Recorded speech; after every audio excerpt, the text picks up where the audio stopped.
আজকে আমি চলে এসেছি আমাদের একটি রিসেন্টলি হ্যান্ডওভার করা একটা কিচেনের প্রজেক্টের ভিডিও শ্যুট করতে। তো আমি আপুর কাছ থেকে শুনতে চাইবো যে আপু কেমন লাগছে? অনেক দিন তো অনেক ধুলোবালির মধ্যে আপনার কিচেনটা ছিল, তো আপনি যদি একটু বর্ণনা করতেন আপনি কিভাবে গুছিয়েছেন। আলহামদুলিল্লাহ। আসসালামু আলাইকুম। আমি মিসেস এলিজা শফিক। রিপা হলো আমার মানে ছোট বোন প্লাস ফ্রেন্ড।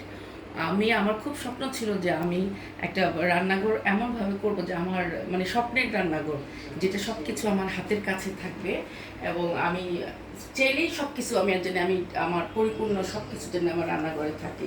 তো এখানে ছোট্ট একটা আমি করেছি, এটা হলো আমার ছেলের ছোটবেলার ওর সমস্ত মানে ছোটোবেলা একদম, এটা হলো ফার্স্ট জন্মদিনে আমার ছেলে অস্ট্রেলিয়াতে ও সফটওয়্যার আইটি ডিপার্টমেন্টে ও এডুকেশন কমপ্লিট করেছে, তখন ওর এইটা ছবি।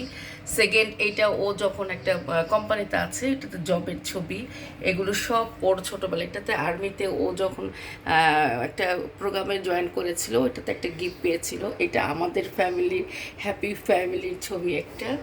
আসলে এগুলো হয় না, ছোট ছোট জিনিস মানে স্বপ্নের মানে এখন আমার মনে হয় যে না, আমার বাচ্চারা ছোট, এগুলো যখন দেখি আমার ছোটবেলার কথা মনে হয়ে যায় ওদের। আর এটা হলো আমার মার ছোট মানে আমার মার সংসারের জিনিস। আমার মা বাবা দুজনেই চলে গিয়েছে, বাট ওনাদের এই ছোট ছোট জিনিসগুলো আমি স্মৃতি হিসেবে রেখে দিয়েছি। দেন এটাও সেম, আমার মার এই জিনিসটা একটু সব এখন পাওয়া যায়, বাট এটা আমার মার সংসারের জিনিস, এই আর কি। মানে আপনি সারাদিন তো কিচেনেই মোটামুটি মহিলাদের চলে যায়, তো আপনি আপনার কিচেনটা রেনোভেশন করার পূর্বে আপনি আমাকে শেয়ার করেছিলেন যে আপনি আপনার প্রত্যেকটা মেমোরিজ কিচেনে রাখতে চান। তো আমি ওইভাবেই চিন্তা করে প্রতিটাতে লাইটিং সিস্টেম এবং প্রতিটা অপশন চিন্তা করে করে ফাংশন চিন্তা করে আমি এটা করে দিয়েছি। তো আপুর রেনোভেশনের ভিডিওটা আমি অ্যাড করে দিব, প্রিভিয়াস কেমন ছিল। হ্যাঁ আর রিপা, থ্যাংক ইউ এখন রিপা। আমি যেরকম চেয়েছিলাম মানে আমি যেইভাবে আমি প্রথমত ভয় পেয়েছিলাম যে তুমি বুঝতে পারছো কিনা, বাট আমি যেইভাবে তোমাকে বুঝিয়ে দিয়েছি অ্যাজ ইট ইজ তুমি ওইভাবে করেছো। আমার কোনো কমপ্লেন নাই। আপনাদের যদি আমার রান্নাঘর ভালো লাগে, প্লিজ আপনারা রিপার কাছ থেকে করবেন। ওর কাজ এবং ওর যে দক্ষতা খুবই ভালো। ওর প্রত্যেকটা জিনিস ও ভালো আমাকে দিয়েছে, প্রত্যেকটা জিনিস, সে বোর্ড থেকে শুরু করে সব কিছু আমার খুবই ভালো লেগেছে। যদি আপনাদের ভালো লাগে অবশ্যই আপনারা ওর কাছ থেকে করবেন। তো এতটুকু এনশিওর দিতে পারি যে ও সব কিছু গুণগত মান খুবই ভালো। আচ্ছা, এইখানে হচ্ছে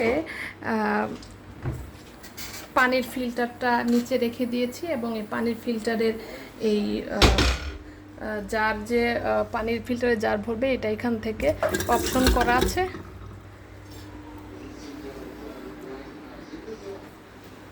প্রতিটা জিনিস চিন্তা করে করে করা হয়েছে এই কিচেনে। আশা করছি সবার ভালো লাগবে।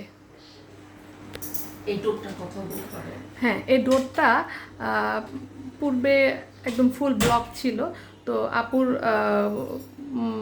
রিকোয়ারমেন্ট ছিল যে এই ডোরটা পাঞ্চ করে দিতে হবে এবং ভিজিবল রাখতে হবে, যেহেতু এইটার পাশেই ডাইনিং স্পেস। তো ডাইনিং স্পেস থেকে যেন মোটামুটিভাবে কিচেনটা দেখা যায় এবং কিচেনটা যেন বন্ধ থাকে। তো ক্লিয়ার গ্লাস দিয়ে এখানে পাঞ্চ করে, যেহেতু টাইলসের টেক্সচার চেঞ্জ করেছি তো সাদা করে দিয়েছি এখানে। আর আগে ফ্রিজটা এই কর্নারে ছিল, তো এটাকে ডোরটা শিফট করে এখানে ফ্রিজটা রেখেছি।